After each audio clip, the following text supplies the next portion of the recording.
Welcome back to the Untouchaballs podcast. Caden and Leo here.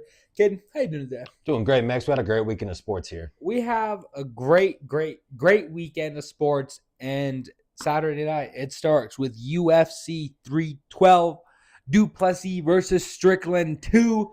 Main card, Caden, hop right into it. So yeah, obviously, Drakus and Strickland running it back in Australia this time. So Oh yeah, we got some natives on this main card. yes we do. So it might not be as good of the like pay-per-views that we've been seeing as of I would late. say it's not like a super stacked like we've seen, Yeah. but there's still good fights, good events, and of course we never know ultimately how good a card is till it happens. That is true. We might get 5 finishes in these 5 fights, Yes. and it'll be amazing. For sure.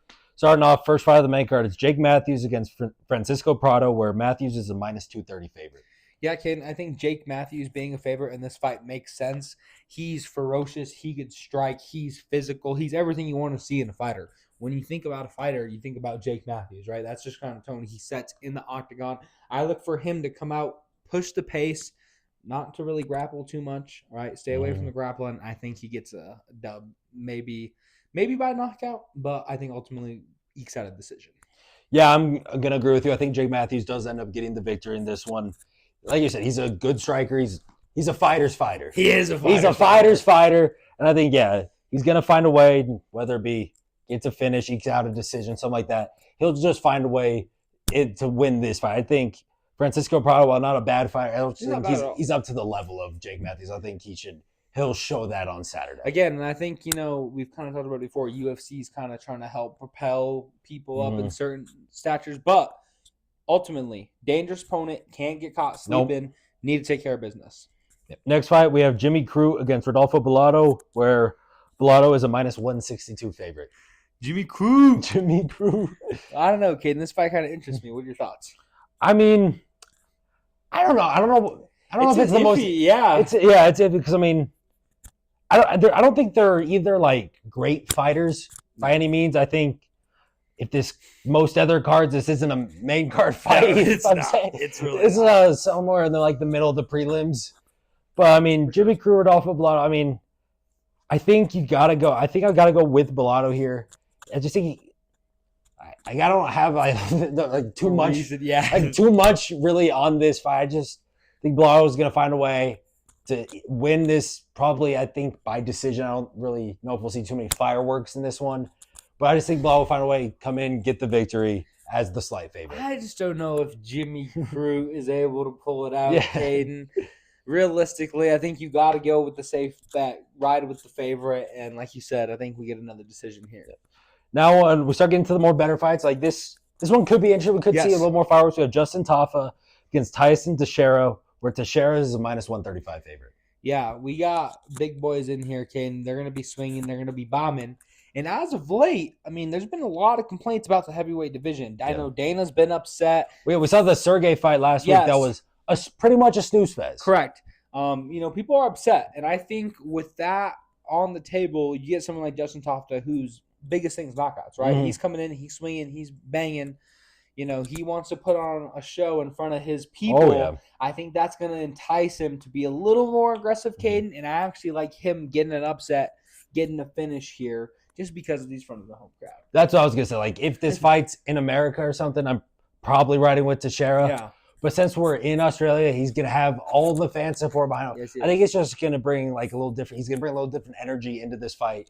Get a little more amped up. Really be searching to get that victory. Well, it could backfire on him and he could get caught. That's going to be the thing, right? Like, we're anticipating him to be aggressive. Teixeira might know that. He might very well have a game plan where he set up, all right, this guy's going to come blitz me. How am I going to counter? Am I going to take him down? Am I going to limit his striking with my wrestling? That's most likely going to be the game plan. We're going to have to see how it plays out. Yeah, but even with that, I still think you're in front of the home crowd. You're a bomber.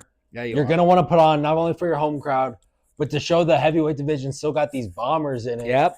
Not just, the couple at the top. The heavyweight division needs a spark, kid. Yes. And I think maybe they get it this weekend. Justin Tafa knockout gives them that spark, I think. Hopefully. Now that we got our 2 title fights. Yes. Starting off, we have Weili Zhang and Tatiana Suarez, where Zhang is trying to retain her belt. I mean, defend. Defend. Thank you. That's the word I'm looking for. Tatiana Suarez, though, is actually the slight favorite at minus 120. Caden, that's actually very interesting to me because I am going to hammer the plus money on Weili Zhang. Tatiana Suarez is no joke. She's a dangerous fighter. She's put together a string of, good fights to get her in this position to have a chance at the title. But Caden, there's a reason why Weili Zhang is a title. She's the most ferocious woman fighter. She's been in the cage with the best. Yep. She's swung with the best, Caden. She's been knocked down. She's gotten back up, reclaimed her title. She's the veteran, and I just don't see her slipping up in the octagon this weekend. I'm surprised also that she's not the favorite in this fight because when I think Weili Zhang, I think back to that UFC 300 fight back in April, that title fight, where she just looked like above the rest of the division. She was dominating all 5 rounds. Her opponent went to sleep. And that's so funny. That was a crazy fight, yeah. She got choked out, completely cold. Then the bell, she wakes up and like, oh, still in it. That was wild. That was one of the craziest sequences of a fight. But I mean, you see Weili Zhang in that fight. She looks like the champ, like one of these upper echelon fighters in the women's divisions right now. One of the top, arguably the top 5 women fighter of all time. And I think, obviously, Tatiana Suarez, she's one of these better. She's putting on, like you're saying, a good string of these recent fights. She's bigger. She is bigger. I just think Weili Zhang's going to find a way, whether it be probably, I'd say, more on the ground. I don't know if we'll get a finish in this one. I think she's going to crack her. Okay. I'd probably more towards Zhang via decision. All right. But it'd be interesting to see a finish here, too. But either way, I'm going to ride with Weili Zhang. I like it, Caden. Like I said, I'm riding with Weili Zhang. But go ahead and mark it down for a finish. She's getting it done within 5. Now, our main event, a rematch from last year, which this should be a good fight. Hopefully. Dricus du Plessis and Sean Strickland, where du Plessis is a minus 205 favorite. Woo, Caden. I told you before this fight last time, I think, du Plessis has the skills to get it done against Strickland. I thought he could neutralize him. I thought he could kryptonite him. And although it was a very close fight, I personally had it 3-2 in favor of du Plessis. I think the judges got it right. I think a lot of the fanboys behind Strickland and, the support he's gotten recently and the popularity, a lot of new casuals came in and said he won the fight. Ken, don't tell me Strickland won that fight, Ken. I am in the camp that I think Strickland did enough to win that fight. Du Plessis won the fight, and I think this time he's going to be more familiar, more comfortable with Sean's strategy, and he's going to be able to get it done again, right? Ultimately, we know what Sean Strickland's going to do. He's been in the UFC for dozens of fights. He's been around the block, per se, right? There's only so much he's going to do. I don't think he's going to come out and change it. I don't think there's going to be a drastic change to his game plan. We haven't seen it in any of the videos or anything as of late. I think du Plessis is just the more fierce, more hungry guy. He's going to be able to get it done, and he's going to be able to eke out another decision victory over Sean Strickland. Yeah, like I just said, I thought Strickland did enough in that first fight to defend his belt. I thought he won that fight, but they gave it to du Plessis. And I don't think it was a bad decision. I think that was a very close fight. It was a good fight, close fight. I think we should be in store for another really good close fight. Yes. I think, though, I'm going to ride with Strickland again in this one. I think he's going to be able to do enough, make a couple tweaks he needs from the first fight that made him end up losing the decision to end up doing what he needs to do to get it done.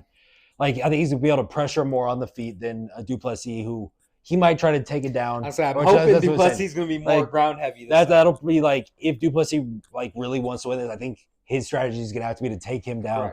Because if you try to, stand for this whole fight, I think that's where Sean Strickland will thrive, and that's where he'll get the victory. And as long as he can have a good enough takedown defense, I still think Strickland will be able to do enough to get this victory. And that's a very good point, Caden, because that realm definitely favors Strickland more. And I think if it gets to another close fight, the judges are going to be more inclined because of the pressure of Dana White and the pressure of the fans to potentially give that towards Strickland if it's close, right? I think that's just the impact, the influence that the talk has been around this fight is that Strickland should have won it. And I think that narrative, at least I hope not, but I anticipate that it may have an effect on the judges if it got to that point.